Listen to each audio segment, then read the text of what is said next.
Hello students. तो last video में हमने इस डायग्राम पर छोड़ा था।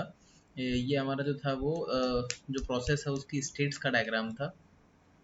तो ये काफ़ी आपको अच्छे से दिखाया गया है। इसमें जो फर्स्ट है वो हमने स्टार्ट किया था न्यू से, मतलब अभी ये सेकेंडरी मेमोरी में आपका प्रोसेस रखा हुआ है और अभी इसको ओएस ने पिक नहीं किया है कि ये प्रोसेस बन जाए। तो प्रोग्राम आपका रखा हुआ है बट उसको पिक नहीं किया है प्रोसेस बनाने के लिए।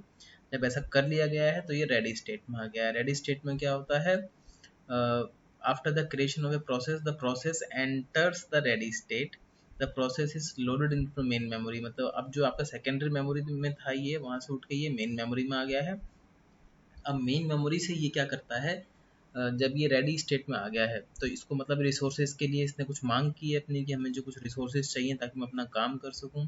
तो अगर उसको वो मिल जाते हैं तो ये आगे रनिंग कंडीशन में जाता है और यहाँ रन होकर के और फिर ये एग्जिट हो जाता है या टर्मिनेट हो जाता है।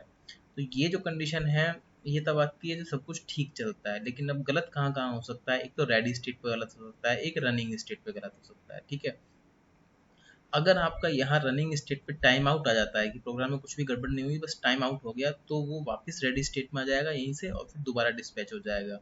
लेकिन अगर ऐसा नहीं होता है और ये सबसे पहले ही यहीं पर इसको रिसोर्सेज नहीं मिलते हैं तो ये क्या करेगा, सस्पेंड करता है और ये सस्पेंड रेडी में आ जाता है। अब सस्पेंड रेडी क्या बोलती है आपको कि इसको वेट करना होगा। देखो सस्पेंड रेडी क्या बोलती है, process that was initially in the ready state but we were swept out main memory and placed onto external storage by scheduler are said to be in suspend ready state. The process will transition back to ready state whenever the process is again brought into the main memory।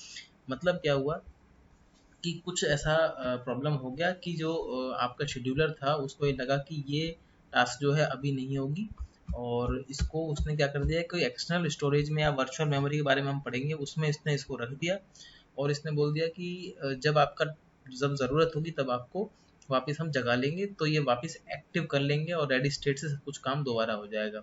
लेकिन अब अगर मान लीजिए यहाँ की जगह यहाँ ये प्रॉब्लम आ गई, ये होल्ड करना पड़ गया, वेट करना पड़ गया और मतलब किसी मान लीजिए कोई प्रोसेस चल रहा है, 2-3 चल रहे हैं तो एक प्रोसेस का इनपुट दूसरे में जा रहा है और दूसरा अभी रन नहीं हुआ है तो ये जो प्रोसेस 1 है वो वेट में चला जाएगा या उसको बोल दोगे आप कि वो ब्लॉक्ड कंडीशन में चला जाएगा अभी के लिए और मेन मेमोरी में ही रहेगा।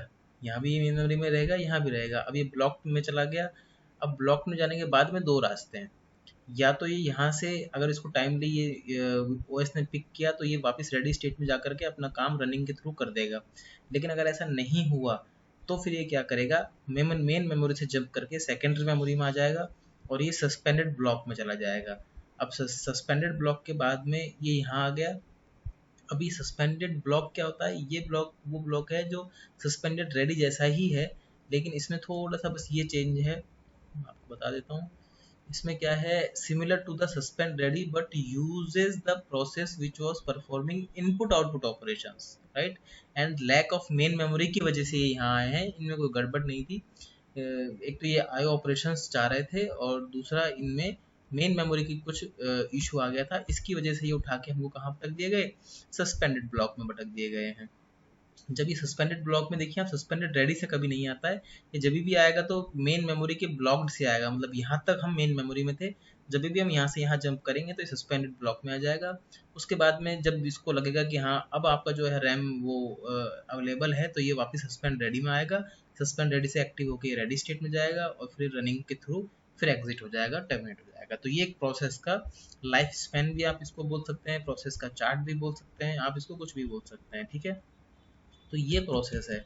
अब इसके बारे में हम थोड़ी डिस्कस करेंगे प्रोसेस मैनेजमेंट में, लेकिन अभी के लिए आप ये देखिए। ठीक है, अब कुछ बाउंड प्रोसेस होते हैं, CPU and input output bound process, CPU and IO bound process जिनको आप बोलेंगे।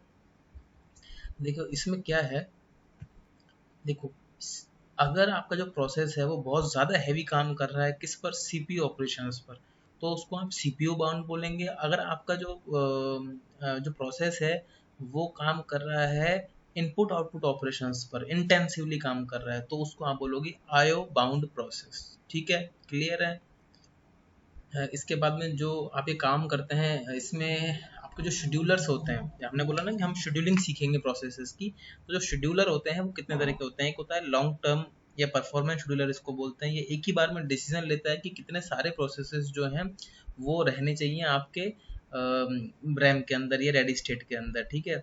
और ये डिसाइड जब वो करता है कि इतने सारे प्रोसेस एक साथ चलेंगे, तो इसको हम डिग्री ऑफ मल्टी प्रोग्रामिंग बोलते हैं, कि इतने सारे प्रोग्राम जो एक साथ चल रहे हैं।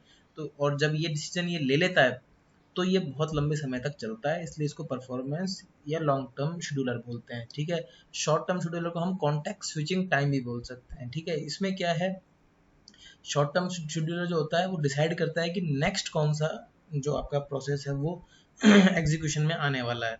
उसके बाद में ये डिस्पैचर को कॉल करता है। डिस्पैचर एक सॉफ्टवेयर होता है, वो क्या करता है, जो प्रोसेसेस होते हैं उनको रेडी स्टेट से लेके और वो रन स्टेट में डाल देता है, और वापस भी मतलब रन से रेडी और रेडी टू रन वो स्विच करता रहता है, इसलिए इसको कॉन्टेक्स्ट स्विचिंग शेड्यूलर भी बोलते हैं। उसके बाद में आता है मीडियम या स्वैपिंग टाइम शेड्यूलर। ये क्या करता है, जितने भी सस्पेंशन डिसीजन होते हैं कि ये आपका सस्पेंड करना है शेड्यूल को या फिर प्रोसेस को, तो वो जो सारे डिसीजंस होते हैं वो आपके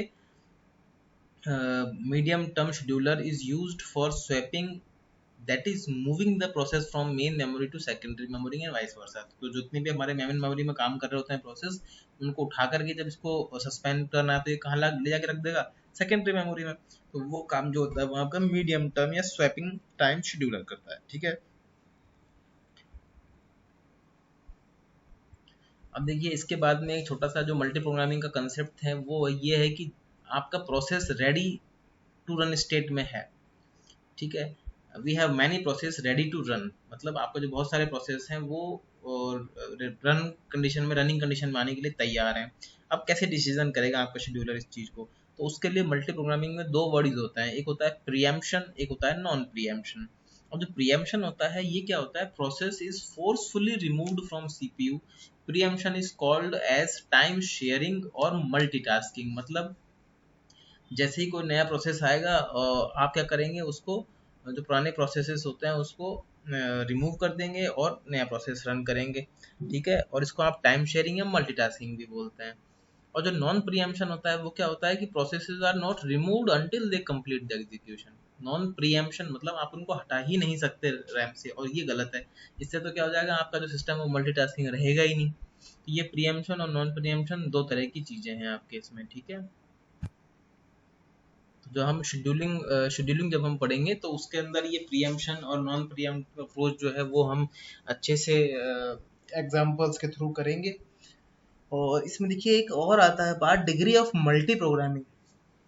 आप समझ भी रहे होंगे इसके नेम से ही, the number of process that can reside in the ready state at maximum decides the degree of multi programming. जितने प्रोसेस आपके ज़्यादा से ज़्यादा आपके रेडी स्टेट में अवेलेबल रहेंगे रैम में, तो वो जो है आपका मल्टी प्रोग्रामिंग के अंदर आ जाता है, कि डिग्री जो है वो काउंट करता है। If the degree of multi programming is 100, it means 100 processes can reside in the ready state at maximum. तो ये डिग्री मतलब इतने वो 100 जो है आपके प्रोसेसेस को संभाल सकता है, आपका इतनी ताकत है आपके ऑपरेटिंग सिस्टम में, तो ये उसकी डिग्री ऑफ मल्टी प्रोग्रामिंग होता है, ठीक है।